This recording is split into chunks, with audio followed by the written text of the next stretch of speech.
Avengers doomsday के trailer ने शायद सबसे बड़ा सवाल क्लियर कर दिया है। आखिर लोकी इनकर्जन को क्यों नहीं रोक सकता? देखो, ट्रेलर के बाद एक बात काफी साफ लग रही है कि इनकर्जन की शुरुआत कहीं ना कहीं स्टीव रोजर्स के उस फैसले से जुड़ी है जब वह पास्ट में जाकर पेगी कार्टर साथ अपनी नई जिंदगी शुरू करता है। ट्रेलर में एक बच्चे की झलक भी दिखाई पड़ती है जिसे कई लोग उसी फैमिली से जोड़ रहे हैं। लेकिन असली सवाल है कि स्टीव आखिर किस यूनिवर्स में रह रहा है और वहां पहुंचा कैसे। यहीं से मेरी थ्योरी शुरू होती है।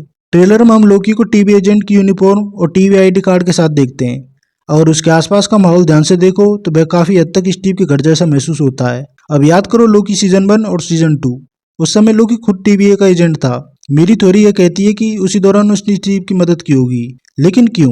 क्योंकि जिस ब्रांड टाइमलाइन में स्टीव पेगी के साथ रह रहा था, टीवीए भी उसे कभी भी क्लोन कर सकती थी। इसलिए लोकी ने स्टीव पेगी और उसके बच्चे को बचाने के लिए उन्हें किसी दूसरे यूनिवर्स में भेज दिया। और ये यूनिवर्स कोई और नहीं बल्कि फैंटास्टिक फोर वाला अर्थ हो सकता है। मैं ये बात सिर्फ अंदाजे से नहीं कह रहा बल्कि ट्रेलर के आधार पर कह रहा हूँ, क्योंकि ट्रेलर में हम देखते हैं कि थोर स्टीव से फैंटास्टिक फोर के जहाज पर मिलता है। इसका मतलब यह हो सकता है कि स्टीव वहां किसी तरह पहुंचा और बाद में रीड रिचर्ड्स यानी मिस्टर फैंटास्टिक ने अपनी टेक्नोलॉजी से उसे ट्रेस किया। आखिर क्यों?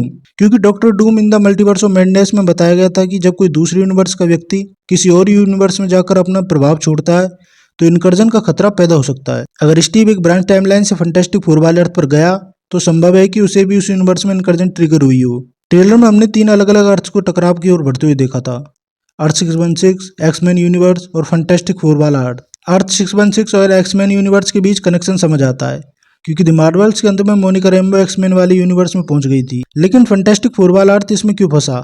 मेरी थ्योरी के अनुसार क्योंकि वही स्टीव को भेजा गया था। अब सबसे बड़ा सवाल, अगर लोकी इतना शक्तिशाली है तो वह इनकर्जन को क्यों नहीं रोक देता? यहीं से थ्योरी का सबसे दिलचस्प हिस्सा आता है। अगर लोकी अपने अतीत में जाकर अपने टीवी वाले एजेंट वर्जन को स्टीव की मदद करने से रोक देता है तो वह अपनी टाइमलाइन बदल देगा। और अगर वह घटना नहीं होगी तो शायद लोकी कभी गॉड ऑफ स्टोरीज नहीं बन पाएगा, यानी वह खुद को अपने अस्तित्व का विरोध कर देता।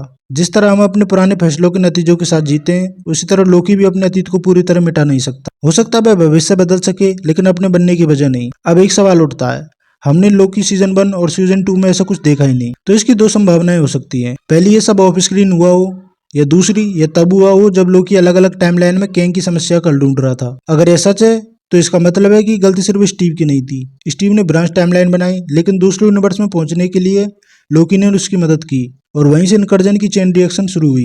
यही वजह हो सकती है डॉक्टर डूम का निशाना स्टीव और लोकी दोनों हों, क्योंकि अगर दोनों के फैसलों की वजह से उसका पूरा यूनिवर्स खत्म हो रहा है, उसका परिवार, उसकी प्रजा, उसकी दुनिया नष्ट हो रही है, तो इसके लिए हीरोज और विलन का फर्क खत्म हो जाता है। तभी शायद डॉक्टर डूम फैसला करता है कि वह सारी टाइमलाइंस को अपने कंट्रोल में लेकर एक ऐसी दुनिया बनाएगा जहां कोई ब्रांच टाइमलाइन ही ना बने, यानी एक ऐसा ऑर्डर जहां इनकर्जन का खतरा हमेशा के लिए खत्म हो जाए। अगर ध्यान से देखो तो पूरे मल्टीवर्स सागा में समस्या किसी विलन से शुरू नहीं हुई। स्पाइडर नो वे होम में पीटर की रिक्वेस्ट पर डॉक्टर स्ट्रेंज का memory spell, doctor strange in the multiverse of madness में वांडा अपने बच्चों के लिए दूसरी यूनिवर्स में जाना, हर बार शुरुआत किसी हीरो के फैसले से हुई। और शायद एवेंजर्स डूम्सडे भी इसी थीम के आगे बढ़ाने वाला है, यानी इस कहानी का असली विलन कोई इंसान नहीं बल्कि हीरोज के अपने फैसले हैं। अब यह थोड़ी सच साबित होती है नहीं, यह तो फिल्म आने के बाद ही पता चलेगा। लेकिन अगर ऐसा हुआ तो यह समझना आसान हो जाएगा कि लोकी सब कुछ जानते हुए भी इनकर्जन को नहीं रोक सकता, क्योंकि उन्हें रोकने के लिए उसे अपने ही अतीत को मिटाना पड़ेगा। और ऐसा करते ही शायद गॉड ऑफ स्टोरीज जन्म कभी ना ले। और अगर ऐसा हुआ तो संभव है कि कैंग उसके वेरिएंट्स को फिर से सत्ता में लौट आए, क्योंकि याद करो ही हू रिमेन्स मरने से पहले यही कहकर गया था, सी यू सून, यानी चाहे कुछ भी हो आखिर में कोई ना कोई फिर उस कुर्सी पर आकर बैठेगा। अब आपकी इस पूरी थ्योरी पर क्या राय है? क्या आपको लगता है कि इनकर्जन की असली वजह स्टीव और लोकी है, या इसके पीछे डॉक्टर डूम की कोई बड़ी योजना छिपी हुई है? अपनी राय कमेंट में जरूर बताना। अगर वीडियो पसंद आई है तो वीडियो को लाइक शेयर जरूर करना और सब्सक्राइब करना तो बिल्कुल मत भूलना। मिलते हैं अगली वीडियो में एक और जबरदस्त मार्वल थ्योरी के साथ। तब तक के लिए बाय।